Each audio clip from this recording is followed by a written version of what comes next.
কথাগুলো স্পষ্ট। আমি সোজা পথে চলি, সোজা কথা বলি। কে আমার সমালোচনা করল, কে করে নাই, কে ভালো লিখবে, কে খারাপ লিখবে, সেটা যে লিখবে তার উপরে ছেড়ে দেওয়া। অনেক দেখেছি, সবার মতো এমপি হলাম, শহীদ জিয়া, খালেদা জিয়া, তারেক রহমানের আদর্শের বলে আমার কোনো ভুল নেই। প্রেস ক্লাবের এই অনুষ্ঠানের সভাপতি, উপস্থিত নেতৃবৃন্দ, বিভিন্ন রাজনৈতিক দলের নেতৃবৃন্দ, সাংবাদিক বন্ধুরা, তবে আমি সবচেয়ে বেশি খুশি যে এখানে যারা উপস্থিত হয়েছেন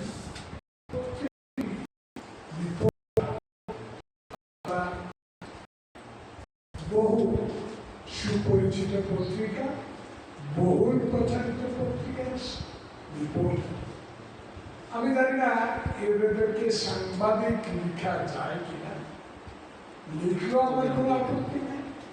এটা সাংগঠনিক এবং আপনাদের পদবি কি ব্যবহার করে পত্রিকায় সেটা লিখে দিবে, এই বিষয়ে আমি কিছু বলব। আমার আলোচনা সংক্ষিপ্ত। আমি জানতে চাই যে কতগুলো রিলস আপনি পড়িয়া, আমি কি বললাম, যেটা ভালো বললাম ওটা না বলে যেটা উল্টা সেটা।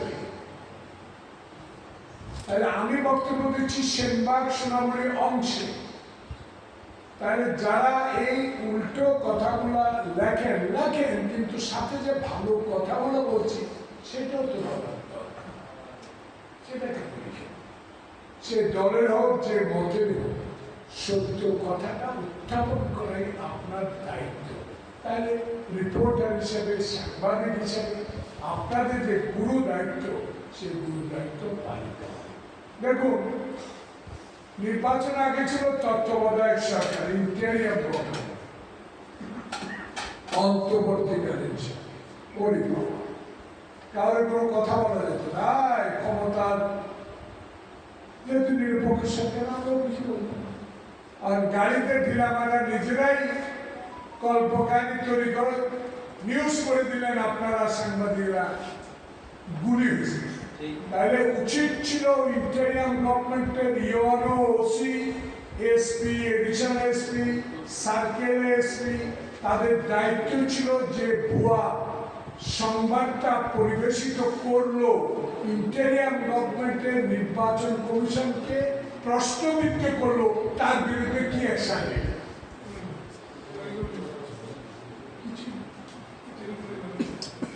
কিছু।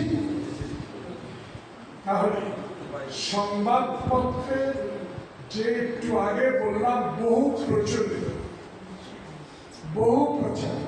অনেক পুরানো, তাদের যে রিপোর্টার, তারা তো এই কথা লেখেন, লেখলো তারা যাদের কোনো অ্যাপ্লিকেশন নাই, একটা পক্ষের পয়সা খাইলে। এটা আমার কথা না, সবাই আমি যখন আসলাম তখন আমাকে বলা শুরু করলো, প্রথম রিপোর্টটা যিনি করলেন, তাহলে এখানে ডিজিডিপিএস, এনএসআই ছিল, ইন্টেরিয়াম গভর্নমেন্টের ইউএনও ছিল, নির্বাহী অফিসার ছিল, নির্বাচন কমিশন ছিল, ওসি ছিল। তারা কেন তাকে আইনের আওতা বা জিজ্ঞাসাবাদ করলেন? শুধু দেখে দিলেন, স্টেটমেন্ট করে দিলেন এটা গুলি না, কিন্তু প্রচারিত তো হয়ে গেল এটা গুলি। তাহলে অবৈধ সংবাদ প্রকাশনার জন্য, প্রকাশের জন্য যে ব্যবস্থা গ্রহণ করা উচিত, সেটা আইনে কি বলে। আমি কাউকে বলবো না যে ওকে ধরে, কেউ আমার আত্মীয় না, কেউ আমার আপন করে। আমি সংবাদপত্র জগৎকে অত্যন্ত ভালোবাসি, কারণ আমাকে লিডারশিপ এত উন্নতি নিয়েছে। তারেক রহমানের পক্ষে কথাগুলো প্রচার করেছে, খালেদা জিয়ার আপসী নেতৃত্ব প্রচার করেছে, শহীদ জিয়ার স্বাধীনতা ঘোষণা আমরা শুনে যুদ্ধে পেরেছি, সেই কথাগুলো প্রচার করেছে ইলেকট্রনিক মিডিয়া, বহুল প্রচারিত সংবাদপত্র, ইউটিউব, যেগুলো অনলাইন পত্রিকা, তাদের সাথে। কিন্তু সেমভাবে এখন কিসের অপারেশন? আমি তথ্যমন্ত্রীকে একদিন বলেছি ট্রেনিংয়ে, তথ্যমন্ত্রী আমাদের ট্রেনিং দিয়েছেন, আমি সেখানে একমাত্র প্রশ্ন করতে ছিলাম, 93 জন এমপি সেখানে উপস্থিত ছিলেন, তারা আমার এই বক্তব্যের প্রতি সমর্থন, রিপোর্টার হন, সাংবাদিক হন, সম্পাদক মন্ডলীর সদস্য হন, সম্পাদক হন, কিছু আছে, কিন্তু সঠিক নিউজটা করবেন, যদি না করেন সেটা আমার কিছু করা যায়, কিন্তু আইনগত ব্যবস্থা গ্রহণ করা। কে কোম্পানি করেন আমি জানি, কে কোথেকে আসছেন আমি জানি, আমি সম্মান দিতে জানি, সম্মান রক্ষা করতে জানি। একটু আগে আমরা কয়েকজন লোক, খুব বিজ্ঞ লোকেরা বসেছিলাম মডেল মসজিদের সামনে, একটা ভদ্রলোক, বয়স কত 30, 28, 26, আমি সালাম দিলাম, ওয়ালাইকুম সালাম বললো না, পাশে দিয়ে চলে গেল। পরে আইডেন্টিফিকেশন পেয়েছে একটি রাজনৈতিক দলের সদস্য, তাহলে রাজনৈতিক দলের অনেক নেতা এখানে আছেন, বুঝে দিবেন, তাহলে এটা তো সমাজ থেকে পাওয়া উচিত।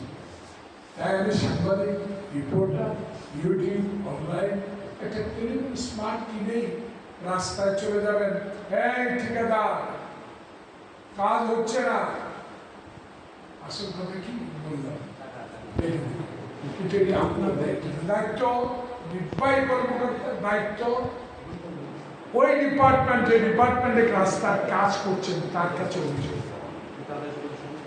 আমিও তো কোনো রাস্তার কাজ বন্ধ করি না, শুধু বলে আসি, ইঞ্জিনিয়ারকে ফোন দিই যে আপনি আসেন, দেখেন কাজ করতে পারে কি। তাই আমি সম্মান রক্ষার জন্য অনুরোধ জানান, এমন নিউজ দয়া করে করে দিন। সেদিন এখন আর নাই, কারণ এখন বাংলাদেশে একটি নিরপেক্ষ ভোটের সরকার, যে সরকারের প্রধানমন্ত্রী 16 বছর নির্বাচন থেকে বাংলাদেশের এই স্বৈরাচার গণতন্ত্র হত্যাকারীকে বিদায় করেছে, সে নেতৃত্ব দিয়েছে, ছাত্র আন্দোলনের নেতৃত্বে সমর্থন দিয়েছে, কাজ করেছে, সেই নেতাই এখন বাংলাদেশের প্রধানমন্ত্রী, যার কোনো ঠাকুর নেই, যার কোনো অহংকার বলতে আমি এখনো 1 মাস 3 দিন দেখি, যিনি একটা প্রধানমন্ত্রী প্রটোকল, ওনাকে আল্লাহ দিয়েছে প্রধানমন্ত্রী, জনগণ ভোট দিয়েছে, উনি জনগণের সংসদ নেতা হয়েছেন, প্রধানমন্ত্রী হয়েছেন, যানজটে মিনিটের পর মিনিট দাঁড়িয়ে। আগে দেখতাম প্রধানমন্ত্রী আগে 10 টাকার এই পিছনে 20 টাকা, সব রাস্তা বন্ধ, রাস্তার ভিতরে পুলিশ, লক্ষণে বোঝা যায় দেশ কিভাবে পরিচালিত হবে। আমি ক্ষুদ্র অভিজ্ঞতা, আমার দলের প্রধানমন্ত্রী বিধায়ক, চেয়ারম্যান বিধায়ক, এই হলো 71-এর স্বাধীনতার ঘোষণাকারী শহীদ প্রেসিডেন্ট জিয়াউর রহমানের সন্তান, তারেক রহমান, খালেদা জিয়ার সন্তান, জানে কি করে দেশ পরিচালনা। 5 তারিখের পর এত অত্যাচার, আমার অফিস 10 বার ভাঙছে, এখনো বাজারে আসে, আসামি বাজারে আসে, আমার কিছু আইনটা নিজস্ব করে দিল, কারণ আমি আমার নেতার কথায় বিশ্বাসী। উনি বলেছেন 5 তারিখের পর যারা আমার অফিসে ভাঙছে, আমাদেরকে কষ্ট দিয়েছে, আমাদেরকে মামলা দিয়েছে, সাধারণ মামলা থানায় করেছে, থানায় ডেকে নিয়ে আমাদের বাপদাদার নাম, পার্শ্ববর্তী চৌকিদার, কি কেউ চৌকিদার নয় কিন্তু এখন আছে, ওসিতে জানে না আমার নাম ঠিকানা, আমার কর্মীদের নাম ঠিকানা, চৌকিদার যায় বলে দেয়, ওটা আওয়ামী বিএনপি করে, তারাও এখন বহাল তৈরি করে। কিন্তু আমার নেতা প্রতিহিংসা রাজনীতি করে না, উন্নয়নের রাজনীতির জন্য আপনাদের সাংবাদিকের, রিপোর্টার বলেন, সম্পাদক বলেন, সবাই সহযোগিতা চায়। এই সহযোগিতায় দেশকে উন্নতির শিখরে পৌঁছে দিবে, দুর্নীতিমুক্ত সমাজ হবে, মাদকের বিরুদ্ধে সংগ্রাম হবে, এবং নির্বাচনী বাধা মোতাবেক দেশ পরিচালনার জন্য উনি সচেষ্ট থাকবেন।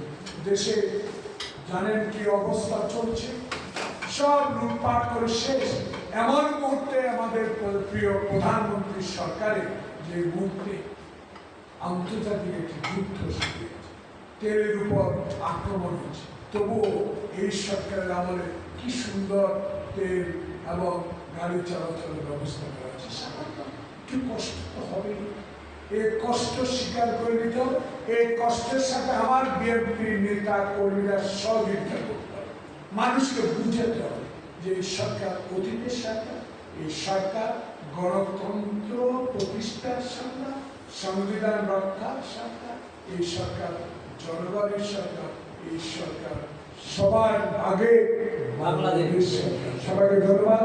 আর আমি শেষ বলবো, জায়গা ঠিক করেন এখন, কিন্তু আর অন্য কিছু করে এখানে অসাংবিধানিক অন্যায় ভাবে লিখে কারো মান সম্মান যাতে হানি না হয় সেদিকে যে গ্রুপে থাকেন অনুরোধ করবো কারো মান সম্মান হয়তো নষ্ট করবেন না। এই অনুরোধটা রেখে আজকে যারা জাহাঙ্গীর শেখর এবং আমাদের অন্যান্য সাংবাদিক যারা এই আয়োজন করেছে তাদেরকে আমার সহযোগিতাদের পক্ষ থেকে আন্তরিক ধন্যবাদ জানাচ্ছি।